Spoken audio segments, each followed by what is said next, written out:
This morning I'm going to be in Psalm 68.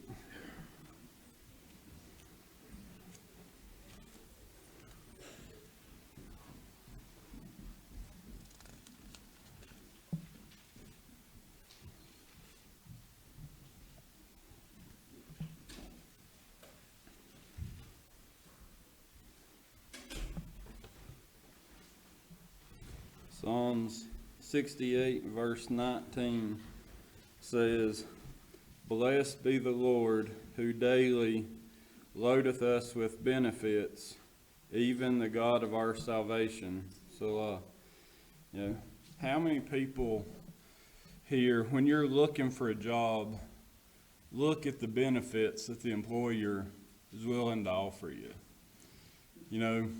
That's one of the first things you look at is how much they're going to pay you and what kind of benefits they're going to offer you. And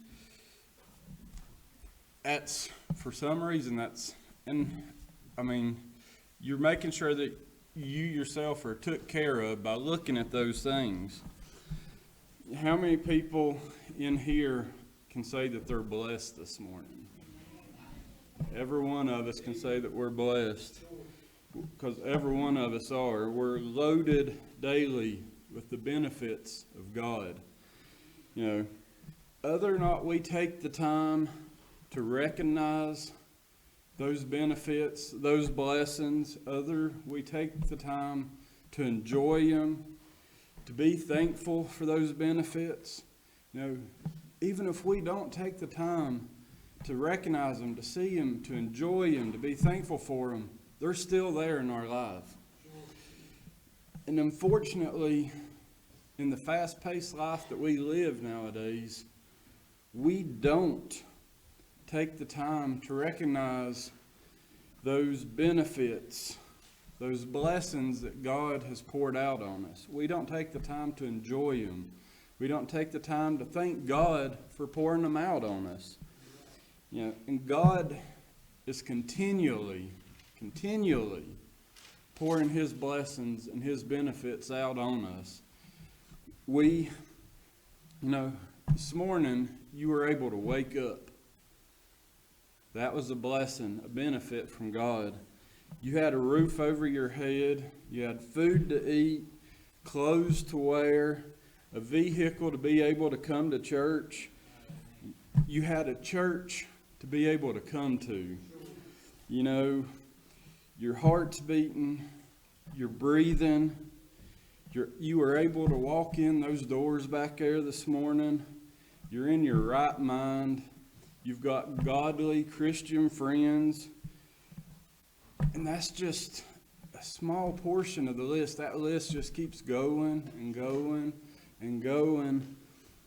But the benefits of God also include God's love, His kindness, His mercy, His grace, His goodness, His provisions for us in our life. God's benefits know no limits. Anything we could think of could not be more than what God is capable of blessing us with, what He's capable of pouring out on us. The Word says here "The blessed be the Lord, who daily loadeth us with benefits." It says daily. Every single day of our life, God is pouring out those blessings, those benefits on us in our life. And it don't say that He will give us just enough to get by. It don't say He'll give us just what we need. It says that He will loadeth us with the benefits.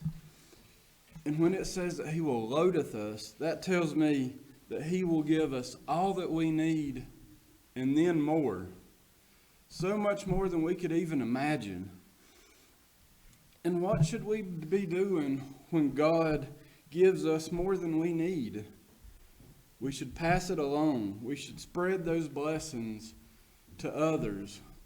We shouldn't we should want to share God. We should want to share the blessings that He's blessed us with others. We shouldn't want to bottle God up and keep Him all to ourselves.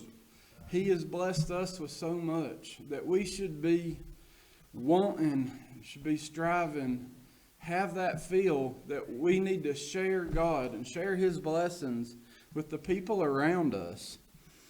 And we should be thankful for all of these blessings, for all of these benefits that God has put in our lives. If all we ever done was thank God, we would never begin to even start to thank God enough, or to be able to thank God for everything that He has blessed us with in our lives. Every beat of our heart, every breath that we take, everything we have come from God, is a blessing, a gift from God. And we could never, ever begin to thank Him enough for everything that He's done for us. But instead of taking time to thank God, we'll take the time to ask God what else He could give us. God's given us more than we could ever deserve, more than we'll ever need. But yet, instead of taking the time to thank God, we'll take the time to ask God for, could you give me this? I'd really like to have this. Could you put that into my life? And it's okay to ask God for stuff, that we need, to ask God for healing, to pray for someone else. Asking God for something is not a bad thing, but we don't need to be praying and asking God for the material things, for everything, that we want. We don't need to go to God. God knows what we need without us asking. God knows that we're thankful, but I feel like we need to spend a little more time thanking God for all that He's done for us. Being a servant of God is the job with the best benefits you'll ever find. How many jobs can you think of out here in the world where you can be a servant and get the benefits of being a child?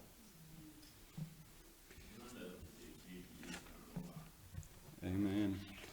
And that's the best blessing, the best benefit that God has ever given us, was His Son dying on the cross to save our souls, to be able to give us salvation. Nothing in life could ever compare to that. I wonder if anyone might have a word for the Lord this morning.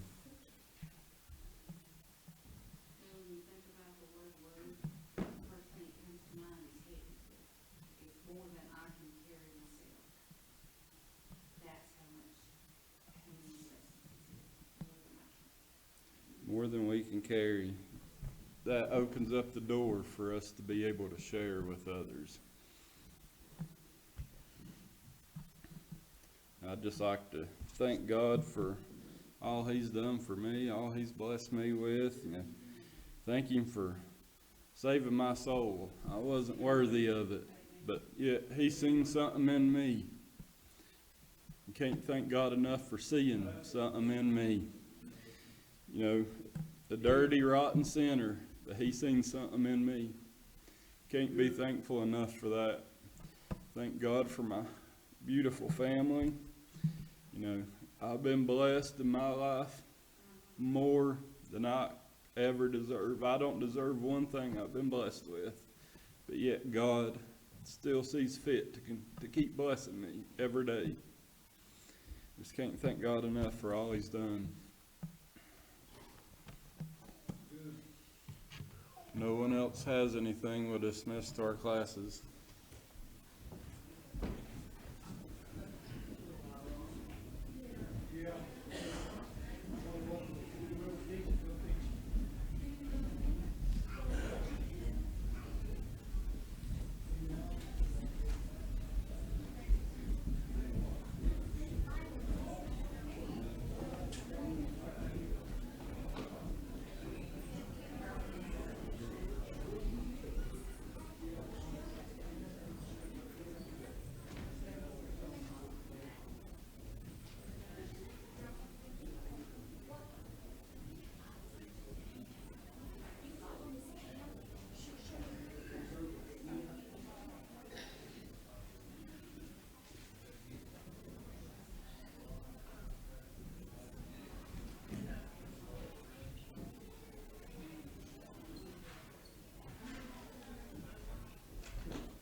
is everybody? We are blessed, aren't we? I'd say most of us probably eat more on Thursday than a lot of people in this world eat in a week's time. That's doing pretty good, ain't we? Yeah, we throw away more than people eat in a week's time. Yeah.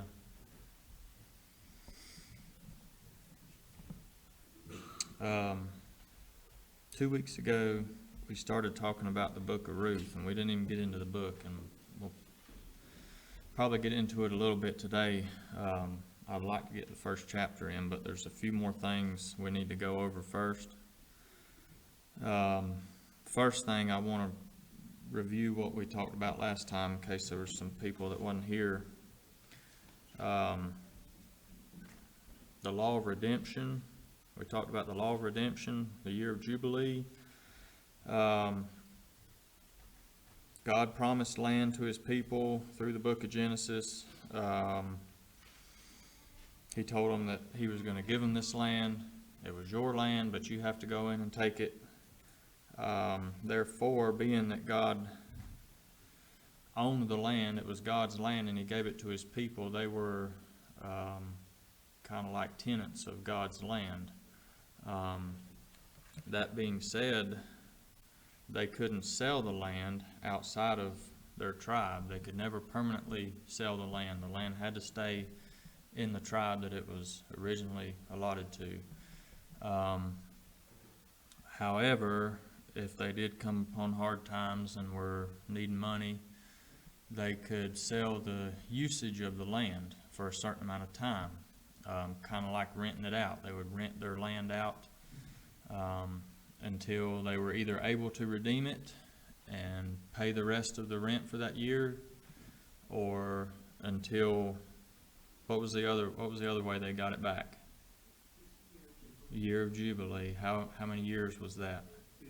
Every 50th year it would go back to the original owners or their nearest kin. The hem of the garment. We talked about the hem of the garment. Today we see like a police officer or our military, and they wear either a badge or they've got some kind of emblem, stripes, whatever, that gives you their status, I guess you could say. And that's similar to what the hem of the garment was when we read through Ruth here.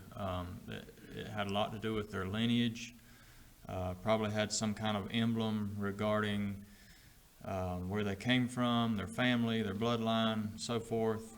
And that kind of gives you a different view on when David cut off Saul's robe. He cut the hem of his garment off. It wasn't just to show him that he could. There was more to it than that. It was a little bit deeper. So we'll look at that. The next one that I want to look at is the Levirate marriage. Who knows what the Levirate marriage is? This is a law in Deuteronomy. So turn with me to Deuteronomy 25. And this is probably one of the most important ones that we have to look at before the book of Ruth will make any sense.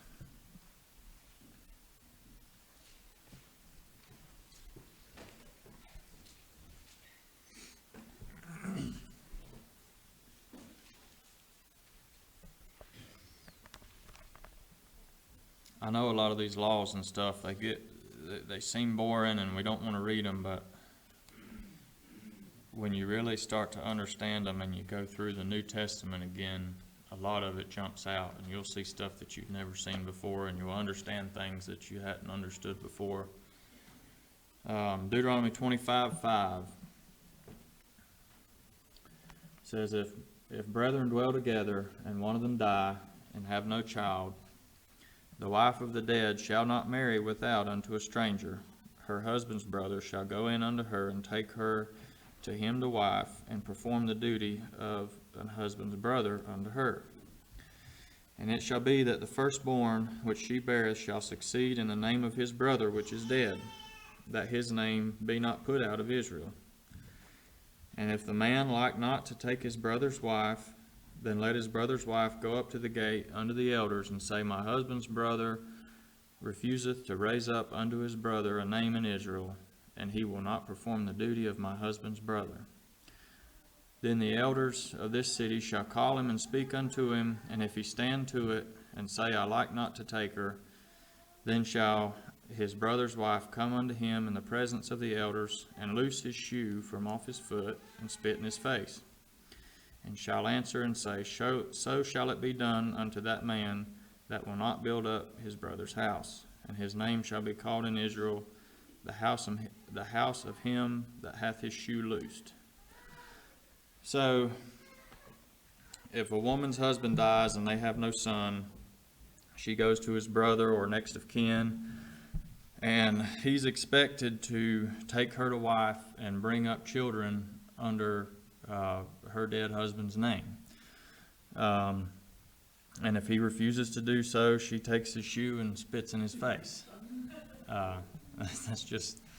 That's the custom of the time. That was the law.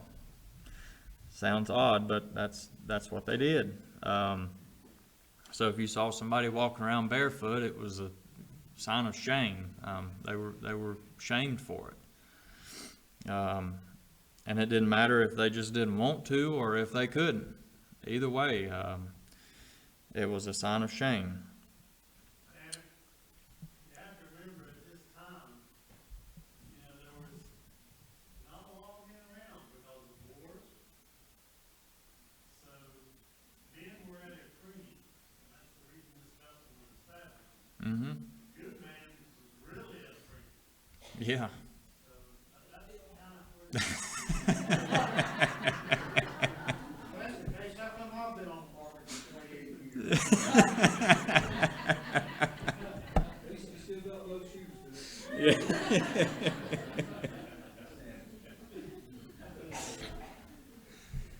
Oh. Yeah. Good men are hard to find, aren't they? But even more so then. That's why it was such a blessing to have a son, because people wanted to carry their family name on. Even so today, you want to carry the name of your family on. So a woman could go to the field of work. This in Ruth is really unusual. She didn't have a man to do it for her. Right. And Boaz went out of custom to let her do that. But, the society at this time, especially being women, was totally dependent upon men. Right. They didn't go downtown into the city and buy anything. They were not allowed to do that. You understand the predicament this is a woman in, especially a widow woman. It's really tough. Yeah, and there's a really neat, interesting reason that Boaz, I feel like, accepts Ruth. And we talked about it a little bit last time, but we'll get into that later.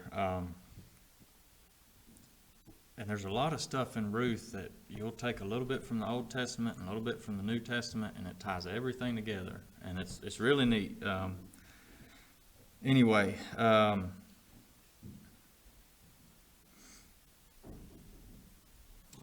in Matthew, y'all have probably heard this story 100 times, but Jesus refers to this same law. Matthew 22:23. I'll read it to you. It says, The same day came to him the Sadducees, which say that there is no resurrection, and asked him, saying, Master, Moses said, If a man die having no children, his brother shall marry his wife and raise up seed unto his brother. That's the law of levirate marriage.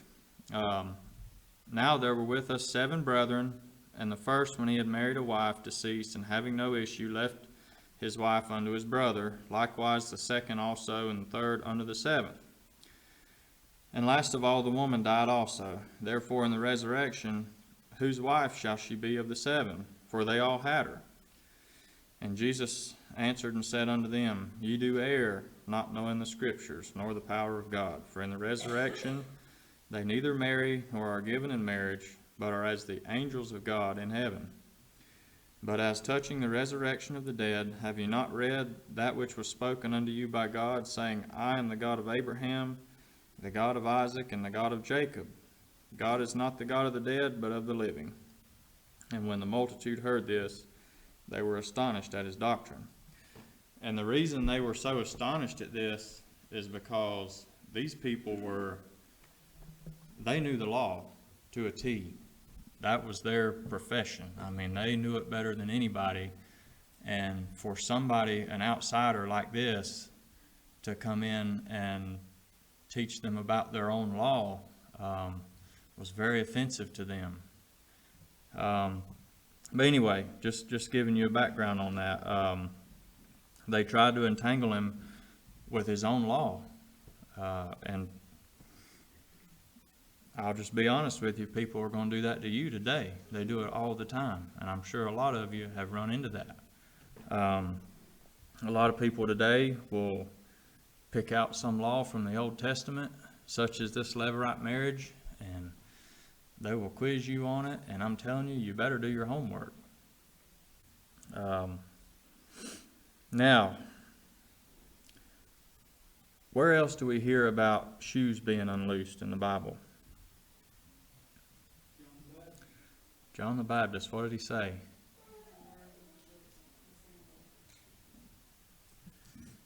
I did a lot of research on this week. John 1:27, he says, "He it is who coming after me is preferred before me, whose shoes latchet I am not worthy to unloose." What did he mean by that?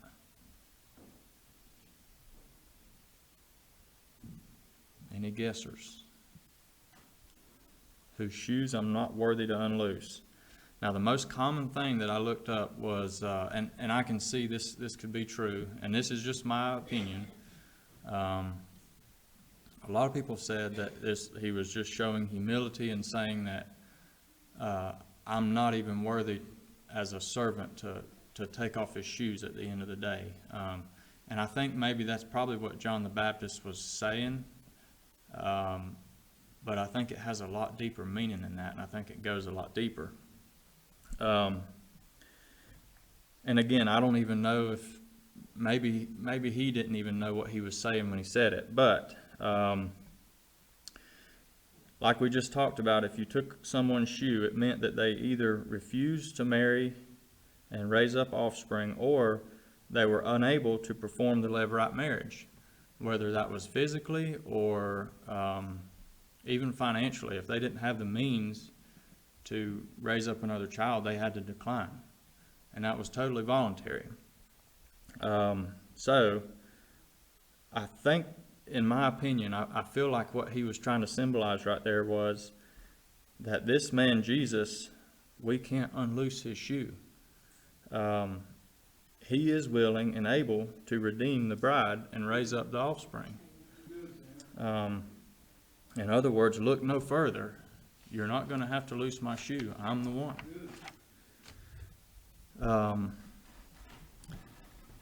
Matthew 16 and 18. I'll read it to you.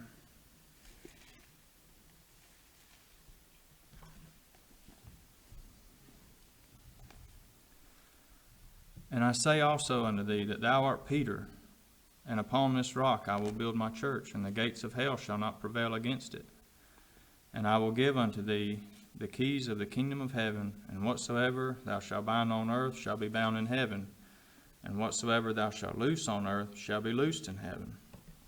So I feel like right here Jesus reveals to Peter that he is the kinsman redeemer. What does he do right before that? He changes his name from Simon to Peter, just like we would do in a marriage, and he gives him the keys to his house. Who has the keys to your house? My wife has the keys to my house. So in other words, Peter, you are my bride, and on you I'm going to build my church. I feel like that's some symbolism there from John the Baptist. Anyway, now the next one was gleaning. Anybody know about the law of gleaning?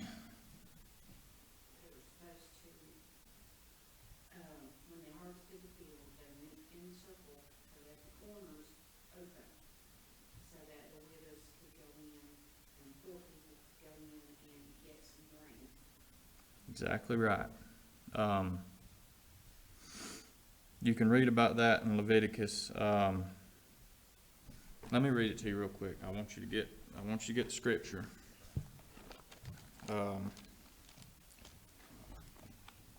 Leviticus 19:9-10, he says, "And when you reap the harvest of your land, thou shalt not wholly reap the corners of thy field, neither shalt thou gather the gleanings of thy harvest.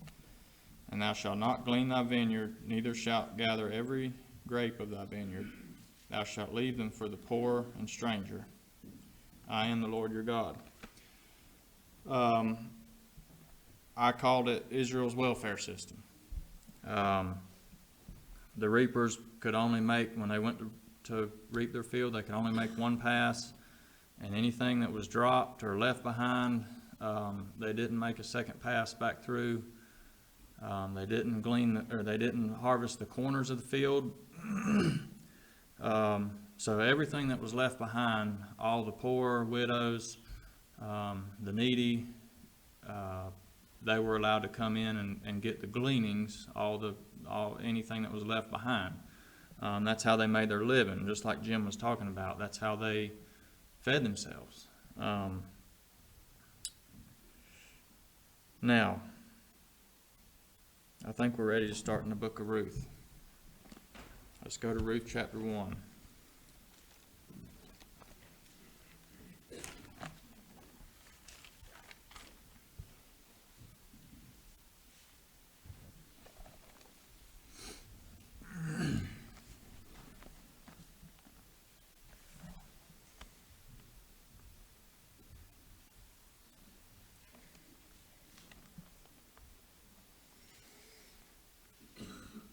All right, I'm just going to go verse by verse, and we'll stop and talk a little bit after every one. Now it came to pass in the days when the judges ruled that there was a famine in the land, and a certain man of Bethlehem, Judah, went to sojourn in the country of Moab, he and his wife and his 2 sons. Now the days of the judges were characterized by moral decline. I think we're all pretty familiar with that. I believe that gives probable cause for the famine, don't you? Normally, in this day and age, when there was a famine in the land, it was due to lack of obedience or something similar. Now, an interesting fact, they were from Bethlehem, Judah. Now, the meaning of Bethlehem, Judah was the house of bread. You want to remember that. Why would they choose Moab? That's a question we're going to look at. It's kind of strange that he chooses to go to Moab of all the places they could have went. Anybody know anything about Moab? Where do we see Moab through the Bible? It's not allowed to marry into it. Under 10 generations, they couldn't marry. Yes, and that's what I want to talk about. It's kind of a messed up situation. In Genesis 19, we all know about Sodom and Gomorrah. God destroys Sodom and Gomorrah. Lot's wife gets turned into a pillar of salt. So Lot and his 2 daughters, they go to live in a cave in the mountains. And his 2 daughters think that there's no more men left on earth to raise up children unto him, so they decide they're going to get their father drunk and sleep with him, and they do, and they both bear children. The first one has a son and names him Moab, father of the Moabites. The second one has a son and names him Ben-ammi, father of the children of Ammon. Now, Moab, the meaning of Moab was a land just short of the promised land. Remember that. The meaning of Moab was a land just short of the promised land. I couldn't find a whole lot of good stuff written about Moab through the whole Bible. Jeremiah, he says, "Woe unto Moab, he hath magnified himself against the Lord." Zephaniah says that Moab shall be as Sodom. Psalm 108, God says that Moab is my washpot.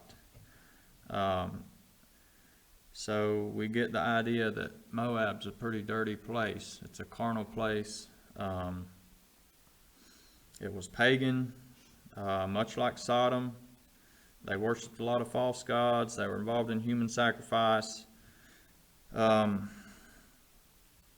Anyway, everybody remember Balaam and Balak when we talked about the story of Balaam and Balak? So Balak hired Balaam to curse Israel. You remember that? Balak was the king of Moab at the time of that story. So anyway, that gives you a little background. Let's go to verse 2.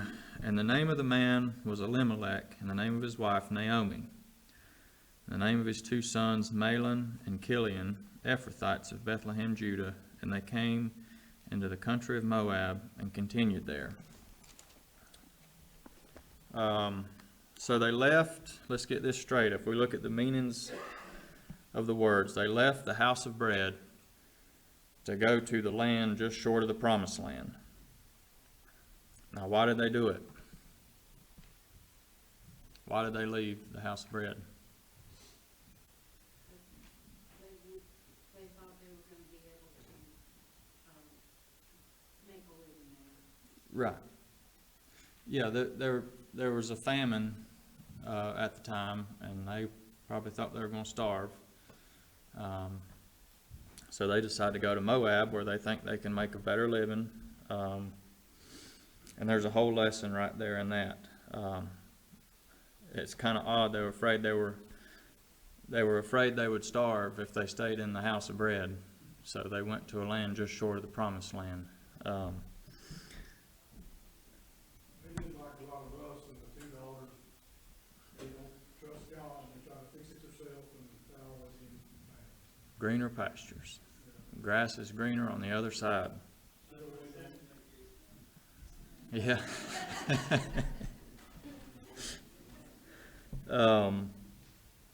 But we have to look at this spiritually. Us as Christians, the first sign of hard times, what do we normally do? We quit, give in, throw in the towel, and we run to Moab, out of the house of bread. It's too hard to walk the walk. We want to walk by sight, not by faith. We start following our flesh, and we allow our spirit to starve.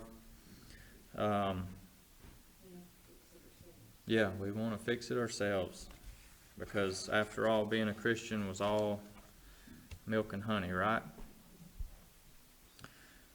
Too many of us as Christians have left the house of bread to go live in Moab. Verse 3, and Elimelech, Naomi's husband, died, and she was left, her and her two sons. And they took them wives of the women of Moab. The name of one was Orpah, and the name of the other was Ruth, and they dwelled there about 10 years. So Elimelech dies, and their two sons marry wives of Moab. And like we just said, like Alan said, this was not desirable for people at this time, especially for them, for their sons to marry women of Moab, because they didn't have a very high standing in society at the time. Moab was just a wicked place, and for them to move there and let their sons marry women, Moabite women, that was not desirable. That's not what you wanted your sons to grow up to do. So our walk affects our children too. It wasn't just Elimelech and Naomi that saw the effects of this. It was their children too. And they lived there 10 years. Verse 5, and Mahlon and Chilion died also, both of them, and the woman was left of her two sons and her husband. So now the only people that are left is Naomi and her two daughter-in-laws. And like Jim was just talking about, this is hard times. They had no way to make a living. They were completely destitute. They have nothing left. They have no inheritance. They have no way to make money. It's bad times. Verse number 6. Then she arose with her daughters-in-law, that she might return from the country of Moab, for she had heard in the country of Moab how that the Lord had visited his people and given them bread. And I want to tell you, if you're living in Moab, which a lot of us are, figuratively, that there is bread in Bethlehem, in the house of bread. They left the house of bread full, and they will, as we see, they will return empty. Verse 7, wherefore she went forth out of the place where she was, her and her 2 daughters-in-law with her, and they went on the way to return unto the land of Judah. And Naomi said unto her 2 daughters-in-law, go, return each to her mother's house, and the Lord deal kindly with you, as ye have dealt with the dead and with me. The Lord grant you that ye may find rest, each of you, in the house of her husband. Then she kissed them, and they lifted up their voice and wept. And they said unto her, surely we will return with thee unto thy people. And Naomi said, turn again, my daughters. Why will ye go with me? Are there yet any more sons in my womb, that they may be your husbands? Turn again, my daughters, go your way, for I am too old to have a husband. And if I should say I have hope, if I should have a husband also tonight, and should also bear sons, would ye tarry for them till they were grown? Would ye stay for them from having husbands? Nay, my daughters, for it grieveth me much for your sakes that the hand of the Lord is gone out against me. So pretty much Naomi tells them that I have nothing left to offer you. The Lord's dealt bitterly with me. Go back to your home, go back to your people. And you got to remember, these are women of Moab. They had pagan gods. They were not the same kind of people as Naomi was. They were completely different. And she said, go back to your homes. I have nothing left to offer. I'm going back to Bethlehem, Judah, to my people. And I don't want you to come with me for your sakes, not mine. Now, remember, they're completely destitute. They have no land, no home, and no husbands. The land that they did have, they abandoned, and I'm sure that went to someone else next of kin. Verse 14, and they lifted up their voice and wept again. And I want you to pay attention here. Orpah kissed her mother-in-law, but Ruth clave unto her. Orpah kissed her, and Ruth clave unto her. Where else do we see a kiss? Judas. Judas betrayed Jesus with a kiss. Orpah kissed her, Ruth clave unto her. And she said, behold, thy sister-in-law is gone back unto her people. So Orpah evidently leaves.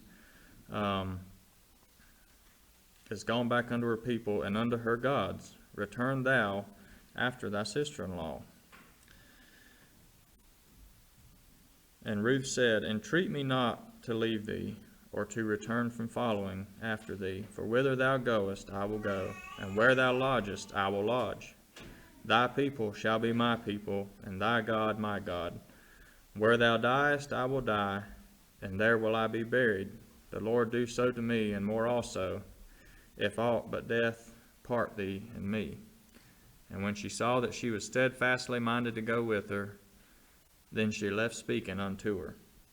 So Orpah kissed her, Ruth clave unto her. Now Ruth left everything that she had ever known.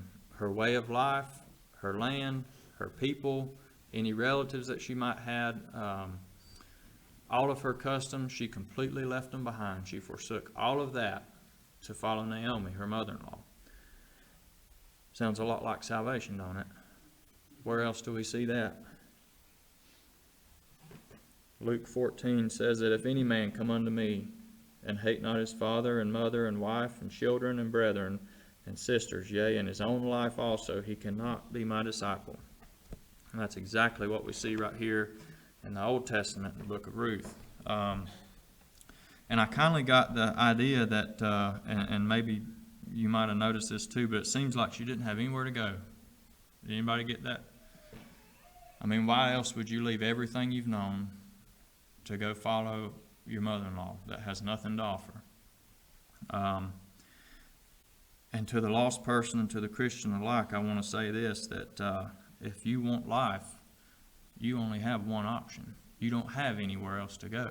You can't go back to your old place. I mean, there's nothing but death. And when we choose Christ, we didn't have any other option, my friend. There was only one option.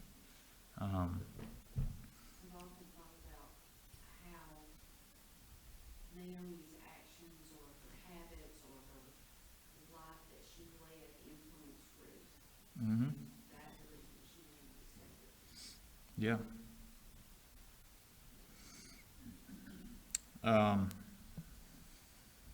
Let's stop right there. Well, let me finish reading right here. We're just going to read this, and then next week or 2 weeks, we'll start chapter 2.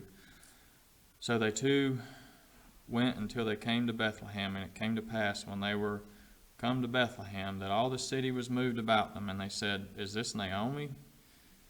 And she said unto them, Call me not Naomi, call me Mara. Now Naomi, the meaning of Naomi was pleasant, and Mara was bitter. So she says, Don't call me pleasant anymore, call me bitter now. For the Almighty hath dealt very bitterly with me.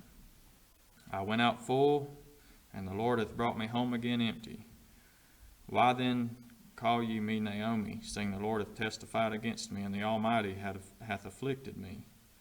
So Naomi returned, and Ruth the Moabitess, her daughter-in-law, with her, which returned out of the country of Moab, and they came to Bethlehem in the beginning of the barley harvest. That's important that they're there in the beginning of the barley harvest. That's as far as we're going to go today. Now there is a little interesting fact, and I don't know if this is true. There's no biblical evidence of it, but there's a lot of people that believe Orpah went on to be the mother of Goliath. And we know from last week that Ruth, who was in her line of descendants? David. Kind of interesting. And again, I don't know if that's 100% true, but that's just some stuff that I saw that was interesting. May not be, so don't take it to heart, but